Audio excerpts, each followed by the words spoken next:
बहुत बहुत शुक्रिया। कितने लोगों को समझ में आई आज के शब्द? समझ में आएगी?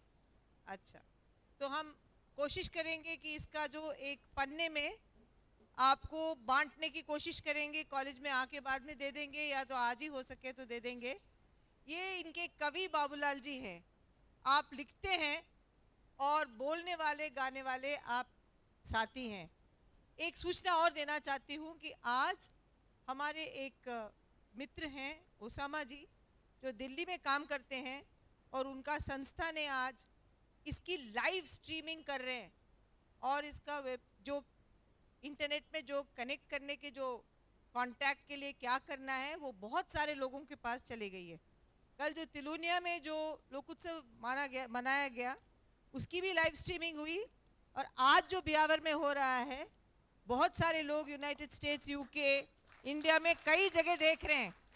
तो ये तकनीकी बातें हमारे पास आए, ये भी कभी कभी महत्वपूर्ण हो जाता है, क्योंकि हम छोटे जगह ही रह जाते हैं। आज तो आप लोग फेसबुक और ट्विटर, सोशल मीडिया इस्तेमाल करते हैं ना? करते हैं ना? तो उसी तरीके से ये भी हमारे सब जगह पहुंचना चाहिए। इन कलाओं को हम छोटे से कस्बों और गांवों में बंद रखेंगे तो सुनने वालों में समझ नहीं बढ़ेगी, तो ये आगे नहीं बढ़ सकता है। इसलिए ये भी आज हो रहा है। मैं श्वेता से कहूँगी कि वो बता दे इसका क्या है, जिसमें आप लिख लें। और आपके पास, सबके पास मोबाइल्स हैं, किसी के पास इंटरनेट की कोई मदद की फैसिलिटी हो तो वो अब तुरंत अपने कर सके तो शायद ये देख भी पाएंगे।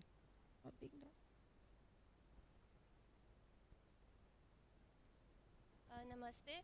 और खमायती प्रोग्राम के अंदर जो हम सब ने मिलकर एक वेबसाइट बनाया है जो www.khamaiti.org पर अगर आप क्लिक करेंगे तो आप उसे खोल सकते हैं। और उसमें लाइव स्ट्रीमिंग का आपको दिख जाएगा नीचे वीडियो। तो यहाँ पर सचिन और तनवीर जी हैं जो हमारी मदद कर रहे हैं लाइव स्ट्रीमिंग करने के लिए। और ये लोग ओसामा जी के ऑर्गेनाइजेशन से आए जिसका नाम है डिजिटल एम्पावरमेंट फाउंडेशन। तो खमायती का स्पेलिंग है KHAMAYATI.org। तो आज हम एक और भी आधुनिक चीज़ देख रहे हैं कि परंपरा और आधुनिक तकनीकी के बीच में क्या ऐसे रिश्ते हो सकते हैं जिसमें तकनीक सेवा करे और हावी नहीं हो हमारे ऊपर। नहीं तो आजकल एक रणनीति चल गई है और एक राजनीति भी चल गई है जिसमें तकनीक हमारे ऊपर हावी हो जाता है।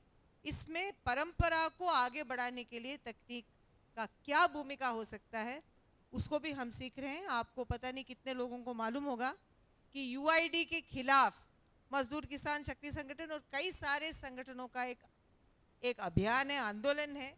और एक सुप्रीम कोर्ट में एक दावा भी लगाया है हम लोगों ने कि यूआईडी नहीं होनी चाहिए। वो क्यों नहीं, उसके बारे में बाद में बात करेंगे। आज नहीं तो कभी और ब्यावर में आऊँगी और हम बात करेंगे कि यूआईडी क्यों नहीं चाहते हैं और ये स्ट्रीमिंग हम क्यों चाहते हैं। सारे तकनीक ना बुरा होता है ना अच्छा होता है।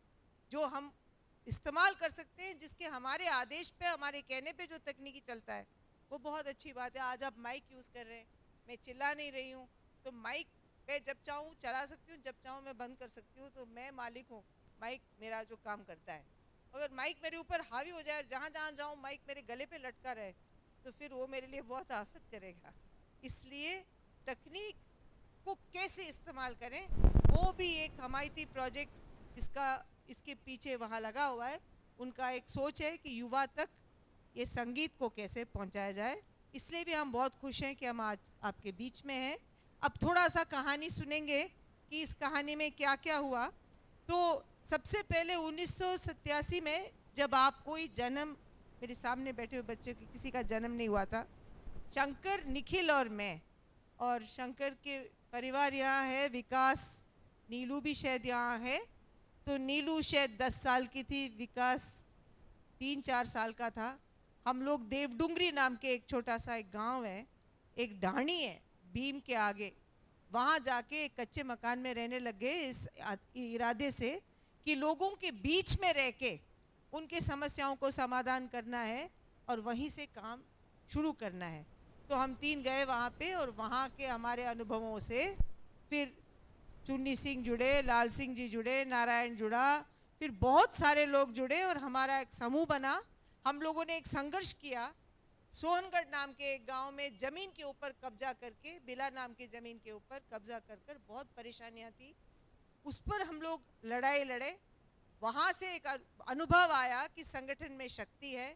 चुन्नी बाई भी यहाँ है, चुन्नी बाई और मोहन जी वो भी हमारे साथ जुड़े और हम न्यूनतम मजदूरी पे लड़ाई लड़ने लग गए, क्योंकि ये पूरा आंदोलन का जड़ कहीं दिल्ली के कोई वातानुकूल कमरे से नहीं निकला है, ये जड़ से निकला है। सूचना के अधिकार, गरीब लोगों के परेशानी, गरीब लोगों के खाना पीना भूख, इससे निकला है।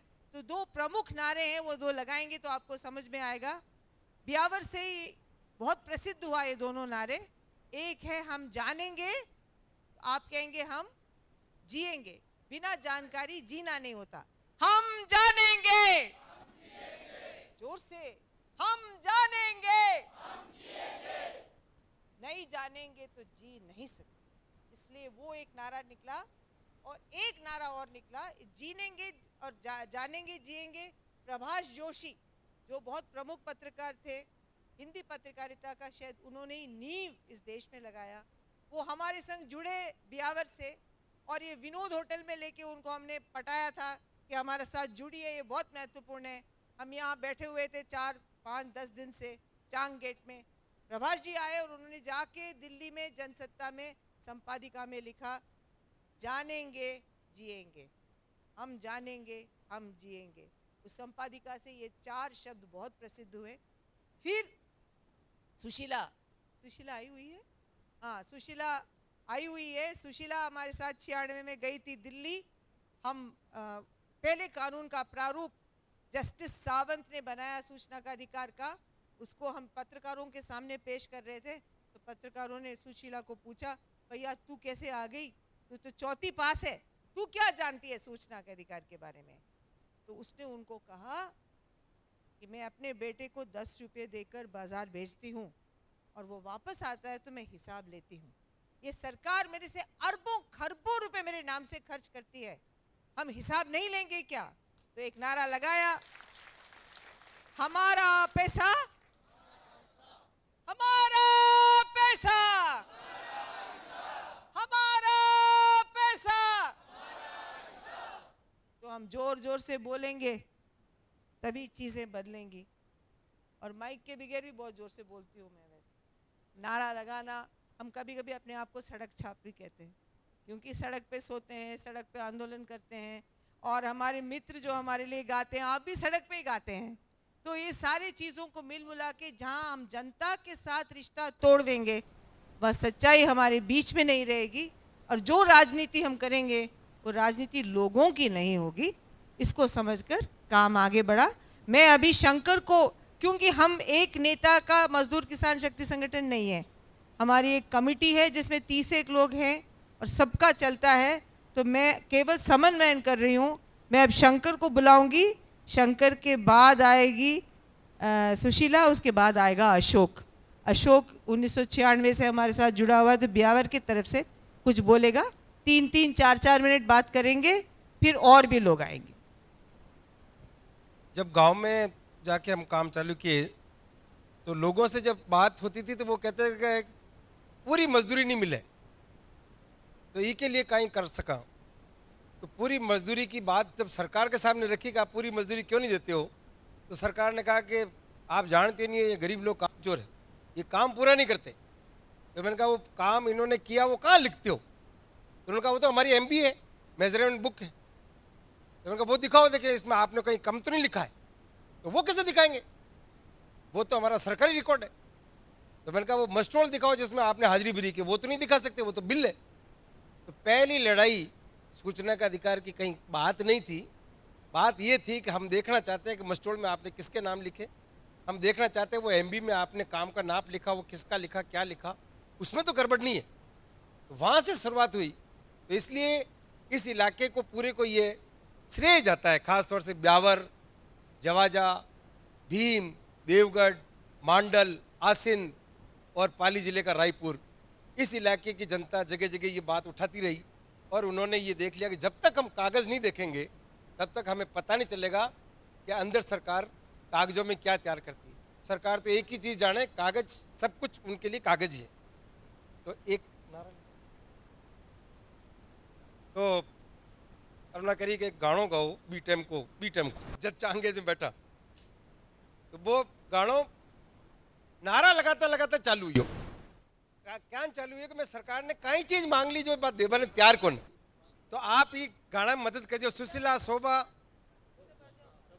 हाँ यूं ज्यादा मत आइए और जगह ही कौन। हाँ तो सुशीला आओ। अरे सोना चांदी मैं नहीं मांगा, आपने बोल लो मैं नहीं मांगा।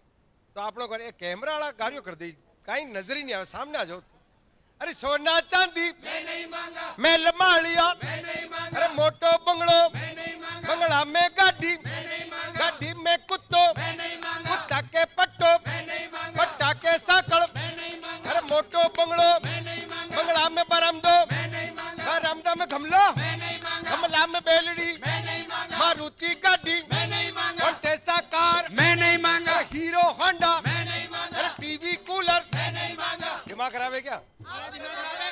अरे इतनी जरूरी चीजें बता रहे हो, इसके बिना दुनिया चलती नहीं। आप कह रहे हो मैं नहीं मांगा। अरे भाई साहब लोगों की बातें हैं, जो शहर में रहते हैं बड़े बड़े लोग, उनकी बातें करो। हम तो गांव के लोग हैं, मजदूर लोग, हमारी बात करो। अरे खाने की बात करो, खाने की। अरे खाने की, हाँ। गाँव के हो, हाँ। गरीब हो, हाँ। मामला खाने का है। हाँ। मैं बताऊँ आपको क्या चाहिए? हाँ।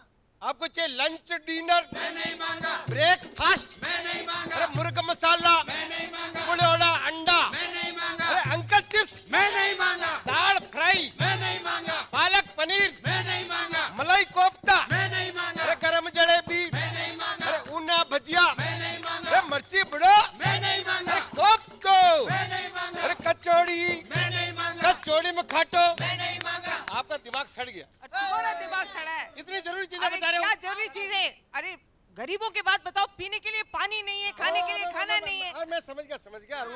आप बेकार परेशान हो गए। पीने का मामला है ना, 8 बजे से पहले जितना पीना पियो, कोई मना करता है क्या? अरे पेप्सी कोला मैं नहीं मांगा, कोका कोला मैं नहीं मांगा, कैंपा कोला मैं नहीं मांगा, लिम्का सिमका मैं नहीं मांगा, मैंगो फ्रूटी मैं नहीं मांगा, अरे बिस्लरी मैं नहीं मांगा, बियर की बोतल मैं नहीं मांगा, दारू की थैली। मैं नहीं मांगा। एक काम करो, कोई ऐसा कुआं देखो जिसमें पीने ने पानी।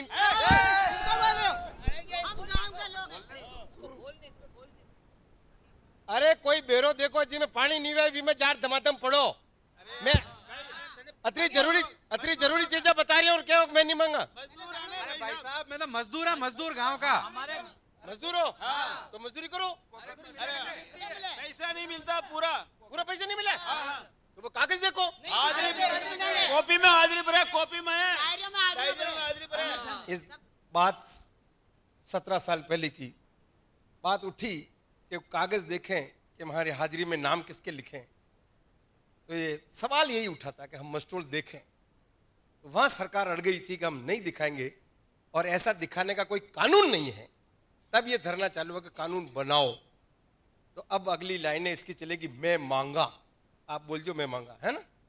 अरे रोजी रोटी मैं मांगा रोजी रोटी मैं मांगा। तो मांग ही रिया 17 साल हूं। आप बोलो ना, अब आप नहीं बोलोगे, यहां से बोलेंगे रोजी रोटी मैं मांगा। एक साथ रोजी रोटी अरे पूरी मजूरी मैं मांगा, पूरी मजूरी मैं मांगा, स्कूल में पढ़ाई मैं मांगा, अस्पताल में दवाई मैं मांगा, पंचायत को खर्चो मैं मांगा, और लेखो जोखो मैं मांगा, विकास का रुपया मैं मांगा, मस्टोड़ा के नकला मैं मांगा, ये बिल वाउचर मैं मांगा, फोटो कॉपी मैं मांगा, बिजली को खर्चो मैं मांगा, राशन को खर्चो मैं मांगा, सड़कों को खर्चो मैं मांगा, खर्चा को हिसाब मैं मांगा, सूचना को अधिकार। मैं मांगा। ये मांग उठी थी इन्हीं गीतों नारों के साथ साथ। और जो इस गीत में अंतिम विजय हमारी होगी, एक दिन शासन को झुकना पड़ेगा, जो हेला पार्टी साथियों ने गाया था और वो हुआ। शासन झुका और ये आंदोलन ने एक सफलता दिलाई। तो एक नारा मैं लगाना चाहूंगा कि ब्यावर शहर ने क्या दिया, सूचना का अधिकार कानून दिया। क्योंकि ब्यावर शहर भी उसमें एक महत्वपूर्ण है। ब्यावर शहर ने क्या दिया? सूचना का अधिकार दिया। ब्यावर शहर ने क्या दिया? सूचना का अधिकार दिया। भीम के इलाके ने क्या दिया? सूचना के अधिकार दिया। सूचना का अधिकार दिया। भीम के इलाके ने क्या दिया? सूचना का अधिकार दिया। जवाजा के इलाके ने क्या दिया? सूचना का अधिकार दिया। देवगढ़ के इलाके ने क्या दिया? सूचना का अधिकार दिया। पाली जिला में बॉर्डर में ही रायपुर पंचायत समिति, रायपुर पंचायत समिति के इलाके ने क्या दिया? सूचना का अधिकार दिया। आज सिंध वालों ने क्या दिया? सूचना का अधिकार दिया। मंडल वालों ने क्या दिया? सूचना का अधिकार दिया। किशनगढ़ वालों ने क्या दिया? सूचना का अधिकार दिया। ऐसे ये सूचना का अधिकार है।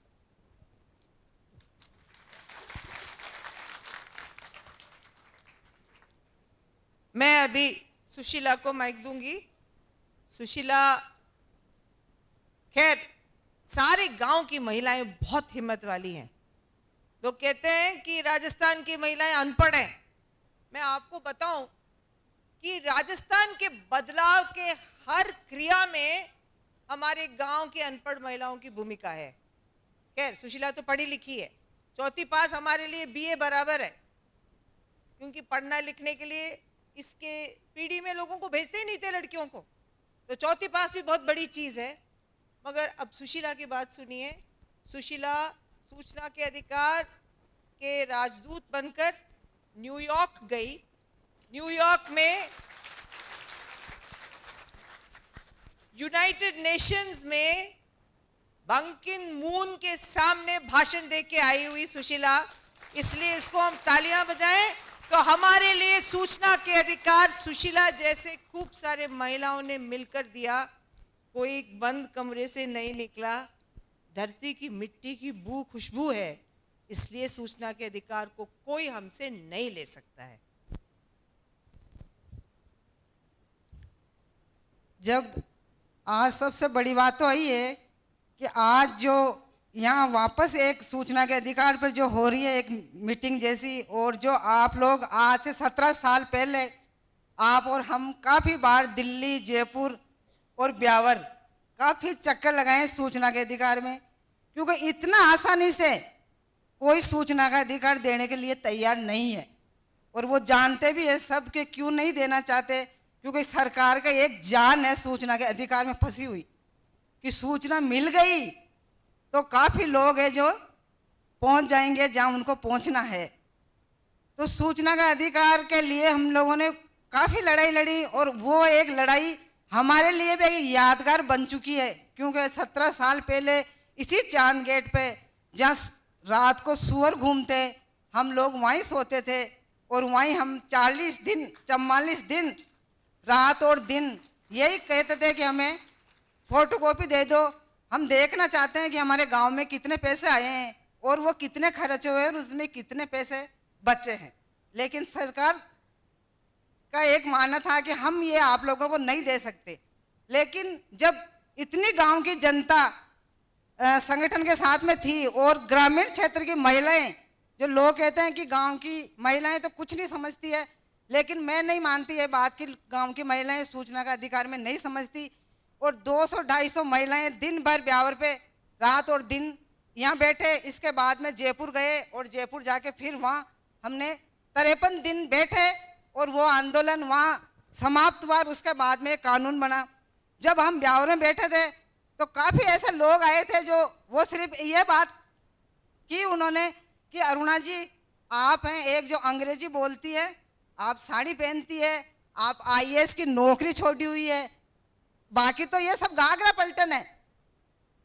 हम जैसे महिलाओं को आगे बाकी तो ये घाघरा पलटन है, आप ये आंदोलन नहीं जीत सकती।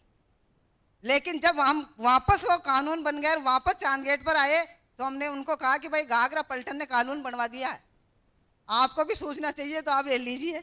लेकिन एक बात यह है कि अगर किसी चीज़ को पाना है तो उसको खोना भी पड़ेगा, और बिना खोए कुछ मिलता नहीं है। हमारे को लोग बहुत कुछ कहते हैं। जब हम चांद गेट पे थे लोग गांव में कहते थे कि हमारे गांव की महिलाएं चांद गेट पर बैठी है, वहाँ गीत गा रही है, नाच रही है। और वो तो ऐसा आंदोलन होता है क्या? आंदोलन तो ऐसा होता है कि सुबह आ जाओ, फूल माला पेड़ लो, बैठे रहो, शाम को वापस घर चल जाओ। लेकिन ये आंदोलन तो दिन रात वहीं बैठे हैं तो। लेकिन हमारा आंदोलन ऐसा नहीं है, वो फूल माला वाला तो है ही नहीं बिल्कुल। लड़ेंगे और जीतेंगे, ये एक हमारा नारा भी था कि लड़ेंगे और जीतेंगे। आज तक बिना लड़ा कुछ मिला नहीं है और नहीं मिलेगा, इसलिए आंदोलन करेंगे और लड़ेंगे। और अरुणा जी से हमने बहुत कुछ सीखा है, ये मैं मानती हूँ कि हमने बहुत कुछ सीखा है। शायद अरुणा जी से हम नहीं सीखते तो हम नहीं लड़ते, ये मेरा मानना है। क्यों कि मैंने बहुत कुछ सीखा है और आज भी इस सूचना के अधिकार की वजह से पूरे देश में क्या विदेश में भी लोग इतने, अपने देश में तो ऐसा है कि लोग कांपते हैं कि सूचना कोई मांग ली तो फंस जाएंगे, और मैं आज भी उस सूचना को काम में लेती हूँ और मैंने कई जगह आरटीआई के तहत अर्जी भी डाली है, सूचना भी ली है और आज मैं लड़ती हूँ। काफ़ी लोग हैं जो मुझे जानते भी हैं, यहाँ बैठे भी हैं कि मैं आज भी उनसे डट के लड़ाई करती हूँ कि किसी के साथ में आप न्याय के लिए बैठे हैं तो न्याय आपको करना पड़ेगा। अगर कोई सूचना मांगता है तो आपको सूचना देनी पड़ेगी, क्योंकि वो सूचना किसी की पर्सनल नहीं है, वो सबकी है और उस संविधान की में लिखा हुआ भी है। ये मेरा मानना है।